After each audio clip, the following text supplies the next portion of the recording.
கர்த்தருடைய பரிசுத்த நாமத்திற்கு மகிமுண்டாகட்டும். ஆண்டவராகிய இயேசு கிறிஸ்துவின் நாமத்தினாலே அன்பு கர்த்தருடைய பிள்ளைகளாகிய தங்கள் அனைவருக்கும் ஸ்வீட் ஊழியத்தின் சார்பாக வாழ்த்துக்களையும் ஸ்தோத்திரங்களையும் தெரிவித்துக் கொள்கின்றேன். எஸ்தரின் புத்தகம் 7ஆம் அதிகாரம் 2வது வசனம். எஸ்தர் 7ஆம் அதிகாரம் வசனம் 2இன் கடைசி பகுதி. உன் வேண்டுதல் என்ன? அது உனக்கு கொடுக்கப்படும். நீ கேட்கிற மன்றாட்டு என்ன? நீ ராஜ்யத்தில் பாதி மட்டும் கேட்டாலும் கிடைக்கும் என்றான். உன் வேண்டுதல் என்ன? அது உனக்கு கொடுக்கப்படும். நீ கேட்கிற மன்றாட்டு என்ன? நீ ராஜ்யத்தில் பாதி மட்டும் கேட்டாலும் கிடைக்கும் என்றான். என் அன்பு கடவுளுடைய பிள்ளைகளே, எஸ்தர் புத்தகத்தை வாசித்த கடவுளுடைய பிள்ளைகளுக்கு நன்றாக தெரியும் அங்கே என்ன நடக்கின்றது என்று சொல்லி. ராஜாவாகிய அகாஸ்வேரு விருந்திற்காக ராணியாகிய எஸ்தர் வீட்டிற்கு வருகின்றார்.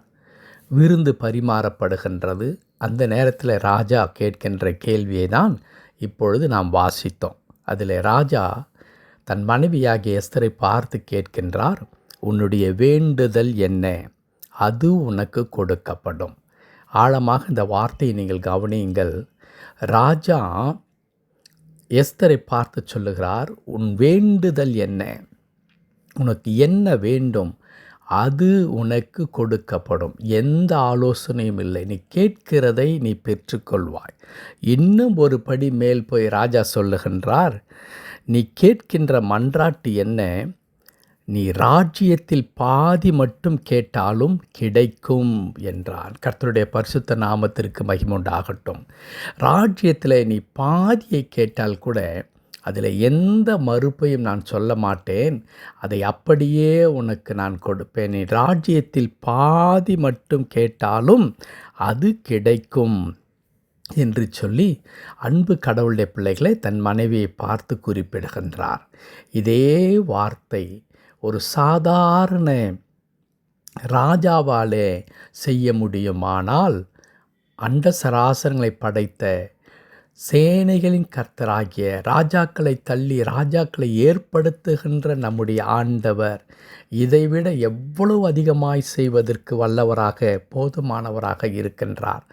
அதை அறிந்த தாவீது தன்னுடைய 20ஆம் சங்கீதம் 5வது வசனத்தில் அவர் குறிப்பிடுவார், உமது வேண்டுதல்களை எல்லாம் கர்த்தர் நிறைவேற்றுவாராக என்று சொல்லி.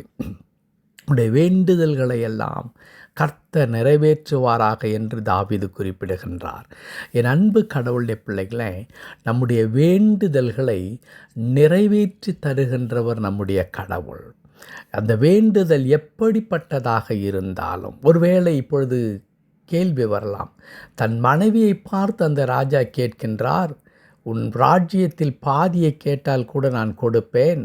உன் வேண்டுதல் என்ன? அது உனக்கு கொடுக்கப்படும் என்று சொல்லி. ஆனால் கடவுள் நான் கேட்கிறதை, நான் விரும்புகிறதை, நான் எதிர்பார்க்கிறதை அவர் எனக்கு கொடுப்பாரா என்றால், அன்பு கர்த்தருடைய பிள்ளைகளை, யோவான் 14ஆம் அதிகாரம் 13 மற்றும் 14வது வசனத்தை வாசித்தால் நமக்கு நன்றாக தெரியும். என் நாமத்தினாலே நீங்கள் எதை கேட்டாலும் குமாரனில் பிதா மகிமைப்படும்படி உங்களுக்கு செய்வேன் என்று வாக்குத்தத்தம் செய்திருக்கின்றார். இன்னும் இப்படிப்பட்ட வசனங்கள் நிறைய வேதத்தில் இருக்கின்றது.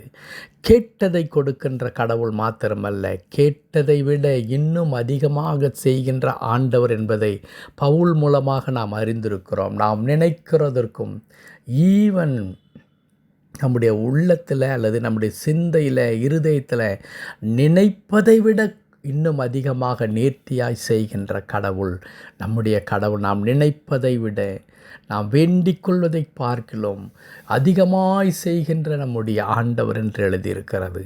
ஆகவே என் அன்பு கடவுளுடைய பிள்ளைகளே, ஒரு நாள் நிச்சயமாக உங்களுடைய வேண்டுதல் நிறைவேறும் என்பதை நீங்கள் மறந்துவிட வேண்டாம். இன்றைக்கு நீங்கள் செபித்து கொண்டிருக்கிற அந்த நேரத்தில் அந்த பிரச்சனையுடைய வழி மட்டும்தான் உங்களுக்கு தெரிகிறது. அப்படி நடப்பதற்கு நீங்கள் எதிர்பார்க்கின்ற, கேட்டுக்கொண்டிருக்கின்ற காரியங்கள் நடப்பதற்கான எந்த ஒரு அறிகுறி கூட தென்படாமல் இருக்கலாம். நீங்கள் ஆண்டுகளாக ஜெபித்து கொண்டிருக்கலாம், மாதங்களாக ஜெபித்து கொண்டிருக்கலாம், உபவாசித்து ஜெபித்து கொண்டிருக்கலாம், கண்ணீரோடு ஜெபித்து கொண்டிருக்கலாம், தீர்வு வருமா, மாற்றம் வருமா என்று சொல்லி. ஆனால் அன்பு கடவுளுடைய பிள்ளைகளே, கர்த்தருடைய வார்த்தை சொல்லுகிறது, நம்முடைய கடவுள் நம்முடைய வேண்டுதல்களை நிறைவேற்றுகிற கடவுள். இந்த ராத்திரி ஆண்டவர் நம்மோடு இடைப்பட்டு ஒரு புதிய நாளுக்குள்ளாக நம்மை கொண்டு வந்திருக்கின்றார். ஒரு புதிய நாளிலே நாம் வந்திருக்கின்றோம். இன்றைக்கு கர்த்தர் சொல்லுகிற வார்த்தை, உன் வேண்டுதல்கள் என்ன, அது உனக்கு கொடுக்கப்படும். ஆண்டவர் சொல்லிவிடும் பொழுது நம்முடைய மனநிலைமை எப்படிப்பட்டதாக இருக்க வேண்டும் என்றால், என் ஆண்டவர் எனக்கு சொல்லிவிட்டார், நிச்சயமாக நான் வேண்டிக் கொள்ளுகிற காரியத்தை கடவுள் எனக்கு தருவார். நான் ஆவலோடு கூட அதற்காய் காத்திருந்து ஆண்டவர் கொடுக்கின்ற அந்த நேரத்தில் பெற்றுக்கொள்வேன். ஆண்டவர் என்னை கேட்கிறவனாய் மாத்திரமல்ல, என்னை பெற்றுக்கொள்ளுகிறவனாய் மாற்றுவார். நான் எதை கேட்கிறேனோ அதை நான் பெற்றுக்கொள்வேன் என்று சொல்லி நிச்சயமாய் அன்பு கடவுளுடைய பிள்ளைகளை நம்பிக்கையோடு காத்திருங்கள். ஒரு நாள் நீங்கள் கேட்பதை உங்கள் வாழ்க்கையில் நீங்கள் பார்க்க முடியும். சாலமோன் சொல்லுவார் அல்லவா தன் தந்தையை குறித்து, கடவுள் வார்த்தையினால் சொன்னதை தன்னுடைய கரத்தினால் நிறைவேற்றினார் என்று. அது சாலமோனுக்கும் தாவீதுக்கும் மாத்திரமல்ல, இன்றைக்கு இந்த வார்த்தையை கேட்டுக்கொண்டிருக்கிற உங்களுக்கும் கடவுள் அப்படி கொடுக்க போகிறார். உங்களுடைய வேண்டுதல் என்ன, அது உங்களுக்கு கொடுக்கப்படும். கர்த்தர் தாமே இந்த வார்த்தையின்படியே நம்முடைய இருதயத்தை பார்க்கின்ற கடவுள், நம்முடைய கண்ணீரை பார்க்கிற கடவுள், நம்முடைய ஏக்கத்தை அறிந்திருக்கிற கடவுள், ஏற்ற நேரத்தில் நாம் வேண்டிக் கொள்ளுகிறதை விட இன்னும் மேன்மையாக சிறப்பாக நமக்கு செய்தருளி நம்மை ஆசீர்வதித்தருளுவாராக. ஆமென், ஆமென்.